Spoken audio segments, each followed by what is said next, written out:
Hello everyone and welcome back to another video. Today we'll be taking a look at a British Informatics Olympiad question, and this will be a question too, so it will be a pretty big challenge, but let's look at the question first. Okay, so with these question twos, I would highly recommend that you highlight the important information, because the question is normally over a page long, so yeah, there's a lot, and more often than not, you'll probably miss something out if you don't highlight. So this is pretty much what I've highlighted, but let's have a detailed read of this question first.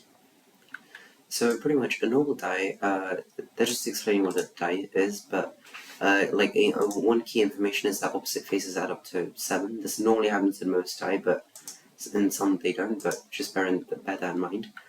And we'll also be moving through an 11 by 11 grid, so you don't need to change the grid size or anything. You can just fix that to be 11 by 11. And each square is the same size as the face of the die. That's not too important.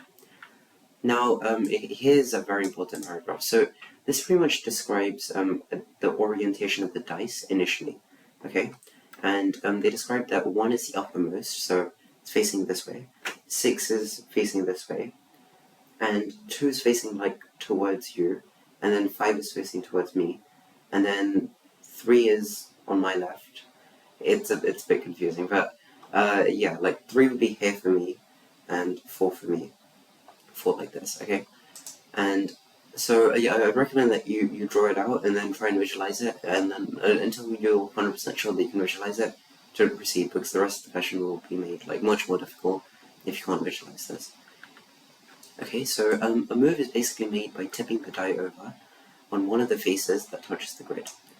And this basically means that, let's say that the dice is facing here, and let's say 2 is facing here. So a move would be rotating the dice like this, so then 2, which used to be like this, would now be facing downwards. And that's pretty much how it works. That's if it was that's if it was moved this way. If it was moved this way, then I'm sure, as you can imagine, the dice would be like this, and likewise in all 4 directions. And one key bit of information is just so the dice doesn't fall off, it would, let's say if the x value is incremented beyond 11, then it would go back to 1, from the start, same with the y, obviously. So that's this paragraph. Now the next one is basically that we start with the dice in the middle of the grid, and then it starts in the default orientation, okay? And that's just reiterating what the default orientation is. And the die also has a heading. This heading is the direction on the grid which I last moved.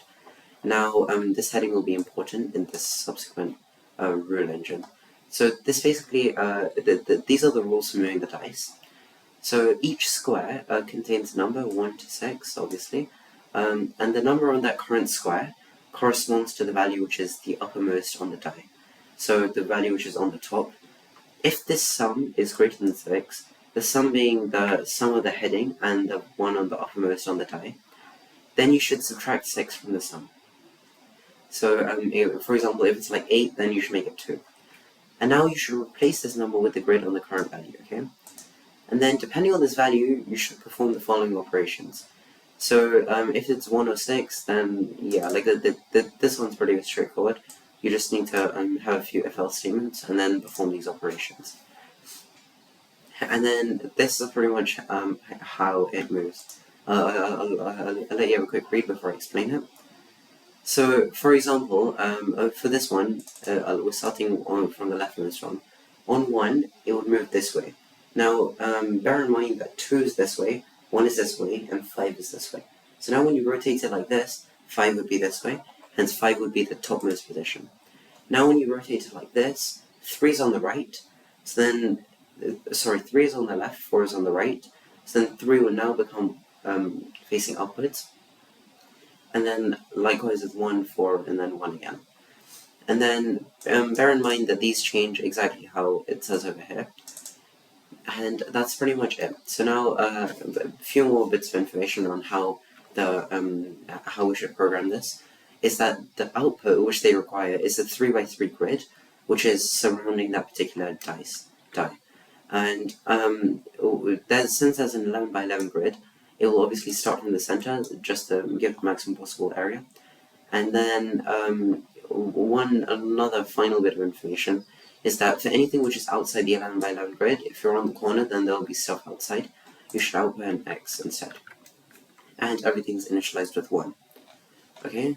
So now that we've had a very detailed read of the question, let's have a quick look at the actual code. Okay, so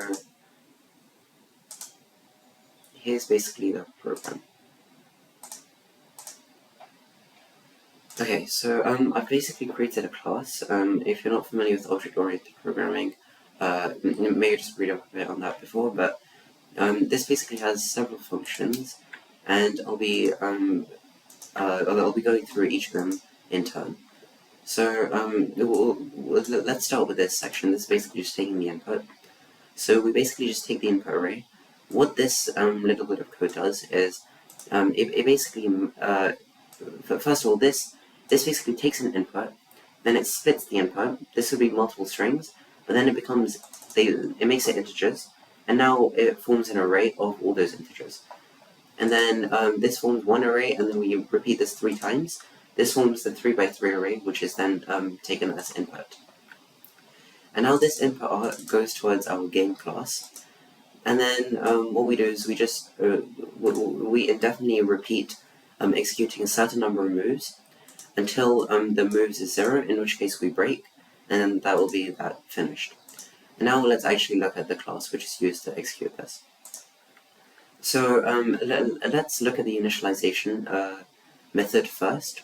So we initialize everything to 1s as the question states, and then after this what we do is the initial region, we initialize the values inside the initial region in this bit of code. Okay. And then next what we do is we have this direction vector.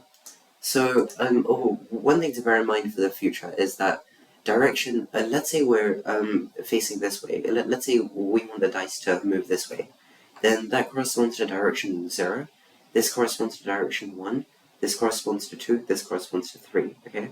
Now the reason why I chose 0, 1, 2, 3 is because this becomes very easy if we want to, let's say, change from direction 2 to direction 3, all we need to do is add 1.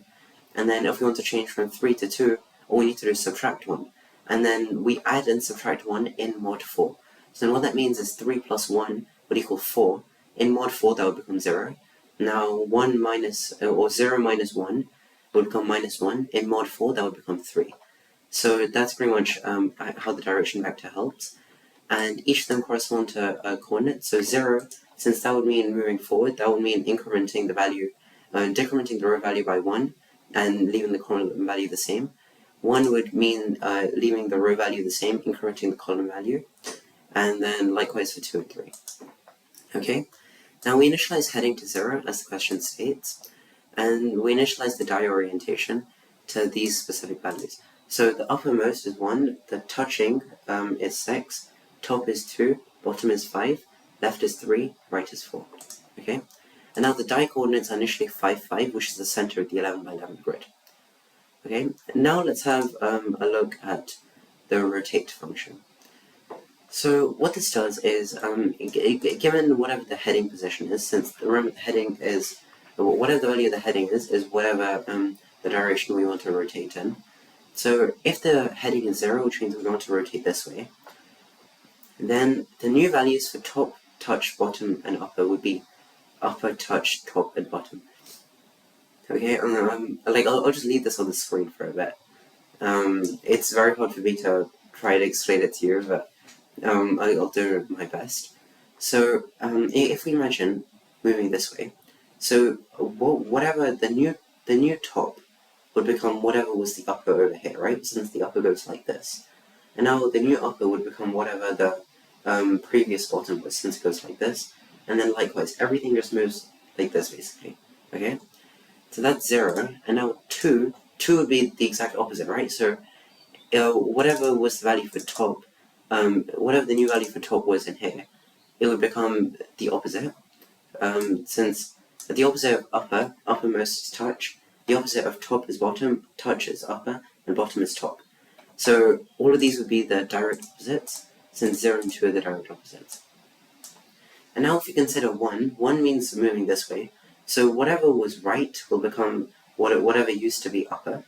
Whatever was touching the thing will be whatever used to be right, etc., etc. And then the exact same principle applies. Since if the heading is 3, i.e. the direction of rotation is 3, then everything will be directly opposite to whatever used to be the case. So upper will become touch, right will become left, touch will become upper, etc. So that was the rotate function. That was probably the hardest function. If you got your head around this, very good job. You're like 50% the way there of solving this problem already. And now this make move just operates on the rule engine. The rule engine is basically this set of rules over here. Now this bit is probably relatively easy to implement compared to the rotate function, and let's just go over how I did this. So number basically equals whatever the value on the uppermost is, plus whatever the value of the particular grid location is, right? As the question stated. And now, if the number is greater than 6, then we subtract off 6. Again, exactly how the question states.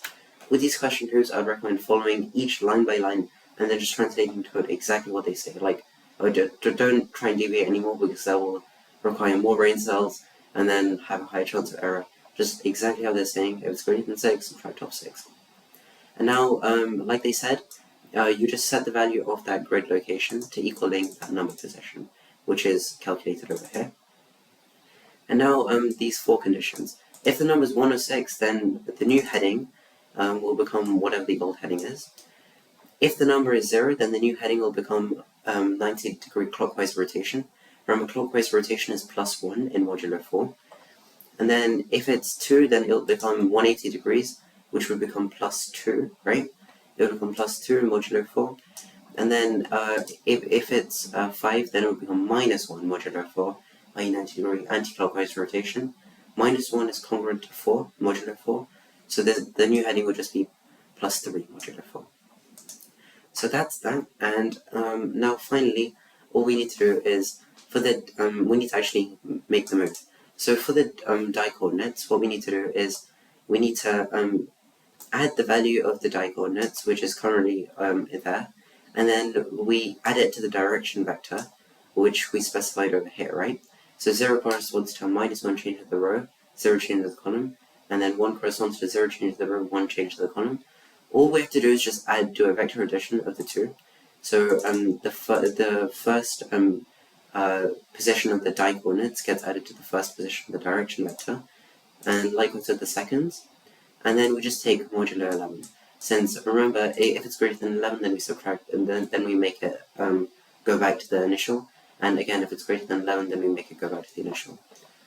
And then we just perform the rotate, which we've already been through.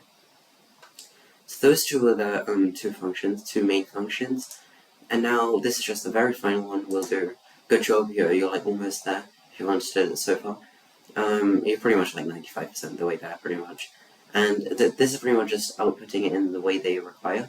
So n1 and n2 are the die-coordinates, and remember we want to print the 3 surrounding squares, 3 surrounding elements around n1 and n2. So we iterate for I in range -1 to 2. Remember, range is exclusive, so this would be -1, 0, and 1. Likewise with j. And then as long as the new like n1 plus I, the new n2 plus j, is within the limits, then we'll basically print off whatever the grid value is, and then we have an end value as well. Otherwise, we'll print at x, remember as the question stated, and then we just print, and then we just go to the next line and repeat the exact same thing. And that's pretty much it. So yeah, like these question twos are long. If you stuck with it, very, very good job. Proud of you. And now let's just see how our program works. So let's go to the actual mark scheme. And now let's test it on test 4 and test 5. So, okay, so test 4 basically has 6, 6, 6, 6.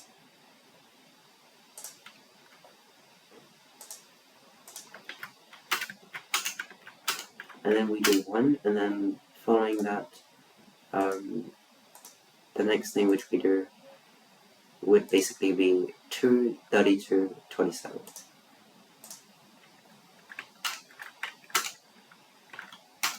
Oh, sorry, 37. I'll just repeat the entire thing.